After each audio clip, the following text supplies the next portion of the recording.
Assalamualaikum warahmatullahi wabarakatuh. Perkenalkan, nama saya Azhara Aulia Putri dan pada kesempatan kali ini saya akan menjelaskan mengenai materi kesetimbangan kimia. Apa sih konsep kesetimbangan kimia itu?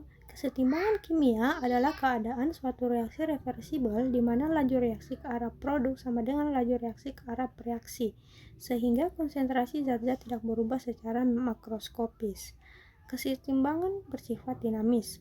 Artinya, reaksi tetap berlangsung dua arah secara terus-menerus meskipun secara kasat mata tidak ada perubahan.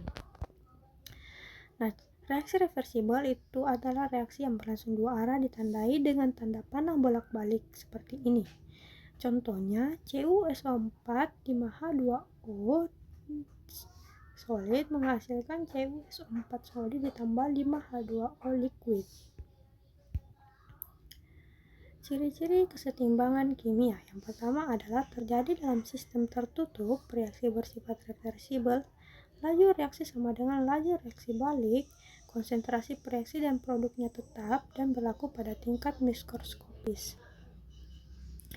Jenis kesetimbangan kimia yang pertama adalah kesetimbangan homogen, yaitu semua komponen dalam fase yang sama, seperti H2O gas ditambah I2 gas menghasilkan 2HI gas dalam wujud gas.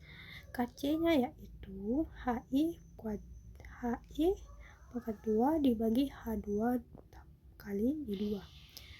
Yang kedua ada kesetimbangan heterogen, di mana komponen dalam fase yang berbeda seperti CaCO3 dalam wujud solid menghasilkan CaO dalam wujud solid ditambah Cu2 dalam wujud gas.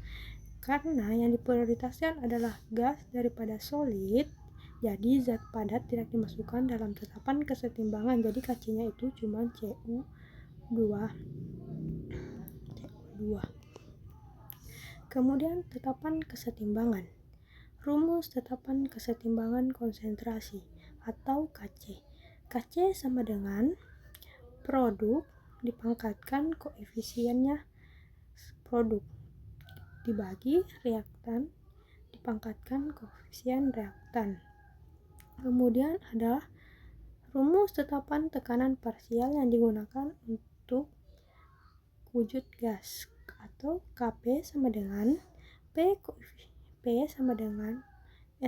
dipangkatkan koefisien P produk dipangkatkan koefisiennya dibagi P reaktan dipangkatkan koefisiennya.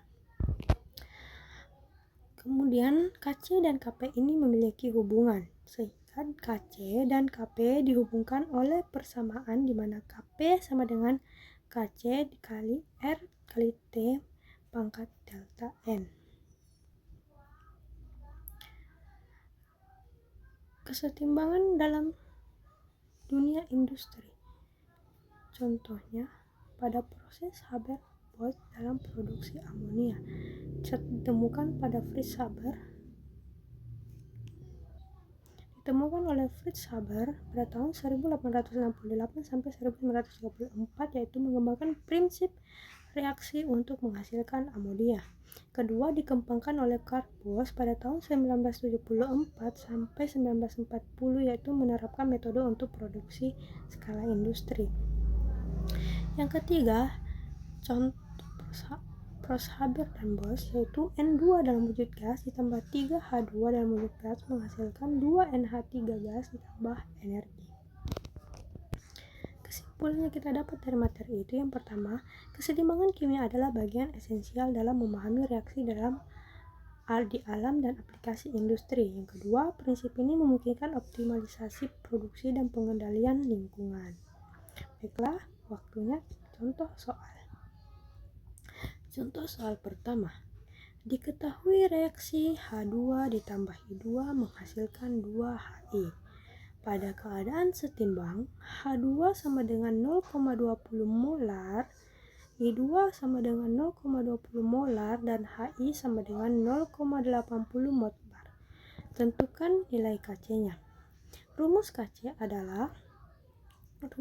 dari reaksi tersebut adalah HI dipangkatkan koefisiennya yaitu 2 dibagi H2 dikali I2 di mana HI 0,80 dipangkatkan 2 sama dengan 0,64, kemudian dibagi 0,20 dikali 0,20 sama dengan 0,04, jadi 0,64 dibagi 0,04 sama dengan 16. Didapatkan KC dari reaksi tersebut adalah 16. Kemudian contoh soal kedua. Diketahui reaksi N2 ditambah 3H2 menghasilkan 2NH3 pada keadaan setimbang. PN2 sama dengan 2 atm, PH2 sama dengan 3 atm, dan PNH3 sama dengan 4 atm.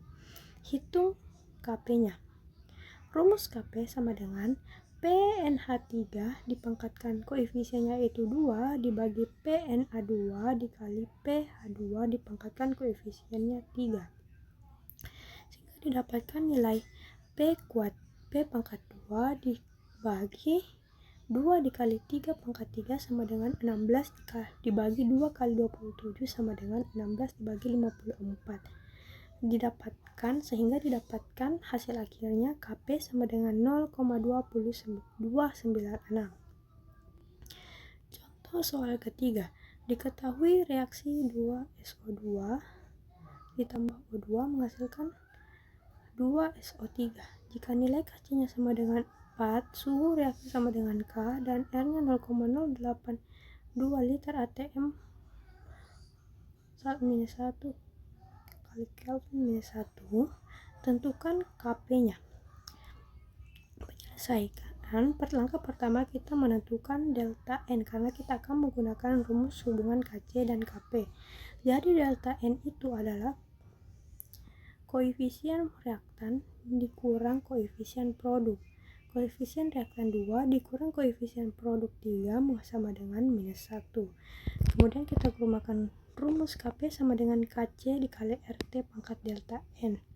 Didapatkan Kc-nya itu tadi 4 dikali R-nya 0,082 dikali T-nya dalam satuan Kelvin yaitu 300 dipangkatkan delta N-nya sama dengan -1, didapat Kp sama dengan 4 dikali 1/24,6 sehingga diperoleh hasil akhir yaitu 0,163 atau dibulatkan 0,16.